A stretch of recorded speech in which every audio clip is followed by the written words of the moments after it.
Obviously a disappointing blow at the end there. How do you assess the result and the performance? Disappointing first half and a disappointing end of the game. So once again, credits to Palace because I don't know, one of them is the Charity Shield, but it's not the first time we lose against them, although the first time was on penalties. We've played each other 4 times since I'm here. We both won once, twice it was a draw, although penalties they won. So it tells you how difficult it is for us, but not only for us, for every team in the league to beat them. And that's what we could see today. They deserve to be up 2 or 3 goals in the first half. Created 3-4 very good chances. We were lucky that Allison helped us. But yeah, in the end of the game, and I think the second half was much better performance from us. We created chances, which not many teams do here, or if Palace plays away, it's very hard to create a chance. We created quite a lot. Took a while for us to score a goal. And when we did, limited time to play, and to concede another set-piece goal is then as disappointing as our first half was. What were your thoughts, Arne, at 1-1? Were you going all for the win at that point? Now we had a lot of attacking players in our lineup at that moment of time, but I don't think many things happened in the extra time. It was, by the way, the extra time of the extra time when we conceded, which I think was fair because they made a substitution, so then you add half a minute extra. And then I don't know exactly when they scored, but I assume that was between 96 and 30 seconds. So yeah, then we can only blame ourselves by defending is the way we did. So one of our players decided to run out because he wanted to play a counter-attack, which was of no use because time was up. So it was only about defending. So yeah, maybe we were too offensively minded. Not we, one player was too offensively minded in that moment, which led to them scoring the winner, us losing the game. Hi, you conceded 2 goals from set pieces. Is that a big concern for you going forward?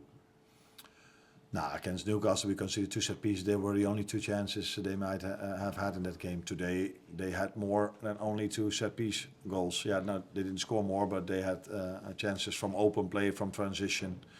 So there were more things not to like today than only defending the set pieces. The good thing was that in the other moments Allison saved us. But Palace have a few threats. Set pieces are one of them, but counter-attack and balls in behind are the number 2 and 3. And from all these situations, they've created a lot of chances. And what I said, we were able to create quite a lot against a Palace team, which hardly ever concedes a chance. But yeah, when you look at the first half, they totally deserved to win. In the second half, I think it was a much better performance from us. And then, yeah. If one team deserved to win today, I think it was Palace. Second row here. You mentioned before yesterday that playing Isak for 90 minutes wouldn't have been smart. He obviously played it at 84 today. What did you make of the performance and how do you look at that? Yeah, that had a lot to do with the low intensity of the game. If you face a low block, 10 players in and around their own 18-yard box, when they have to do build-up, the goalkeeper takes a little bit of time before he kicks it long. Yeah, then there's hardly any intensity in the game. So in a more open game where both teams want to press high and want to do build-up and you have to run a lot as a 9 to press the other team, yeah, then you might not play him for 84. But in a game like this, which was low tempo, I think I can say that, with some bursts of counter-attacks from them. But there your number 9 is mainly not so involved in. He was close to a goal. He was very honest to stay on his feet. He got a little bit of a shirt pull. And that's why he was unbalanced when he had to shoot. And that maybe was just enough. So smart foul. Or foul, not a foul, but smart little push to get him unbalanced. But he came closer and closer to a goal.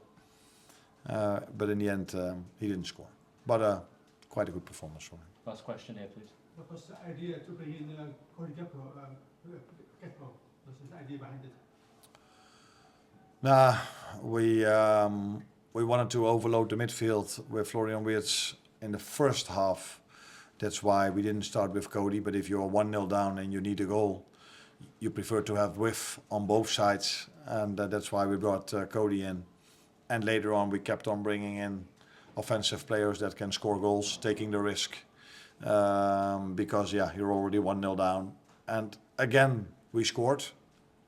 Maybe deserved is maybe a lot to say, but if you base only on the second half and the chances we had, because we were just discussing Isak, Florian Wirtz had, of course, a very big chance as well. We were closer and closer to scoring a goal. So yeah, that was the reason to bring Cody in, because yeah, the way we played the first half wasn't as I was hoping for before the game. Brilliant. Thank you, guys.